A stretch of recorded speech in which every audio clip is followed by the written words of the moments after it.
Мала Ексот поствари исклучително значајна победа во борбата за опстанок во првата футсал лига на Македонија, откако на домашен терен убедливо го совал дебитантот Балкан со 8-2. Надпреварот имаше директно влијание во долниот дел од табелата, бидејќи стануваше збор за пресметка на две екипи кои водат тешка битка за зачувување на прволигашкиот статус. Седат Мамудов и Ангел Белчовски постигна по 2 гола за штипскиот состав, а поеднаш во листа на стрелци се запиша Филип Миташев, Трајче Ефремов, голманот Филип Гигов и Андреј Трајанов. За Балкан погоди Ерол Далип и Фестин Балики. Ова победа има дополнителна тежина ако се знае дека Мала Екс оваа сезона се врати во елитата и сега се обидува да го задржи прволигашкиот статус. Во уште еден исклучително ефикасен надпревар Клими со 7-5 го совал актуелниот шампион Форца.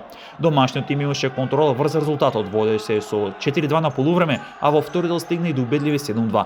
Форца во самиот финиш само успе да го облжи поразот на 7-5, со што практично ги загуби шансите за одбрана титулата. Лидерот проект добива службени 3 бодови, откако Јувентус Рава не допатува во Гевгели надпревар не се одигра по предвиденото 30-минутно чекање. Известно дека проект веќе станува шампион. Важна победа во битката за опстанок забележи Шкупи, кој славеше над Бутил со 4-2. Во крива паланка пак Осово и Кегимоби одигра драматично реми. Домашниот состав беше на чекор до 3 бодови, но приме гол во последните секунди и мораше да се задоволи со бод во битката за опстанок, откако одигра 5-5. Колото донесе многу поголовци, неизвестности и значајни промени во долниот дел од табелата, каде што секој бод може да биде пресуден во трката за опстанок во елитното футсал друштво. Битката за опстанок ќе водат Мала Екс, Шкупи, Осогово и Балкан.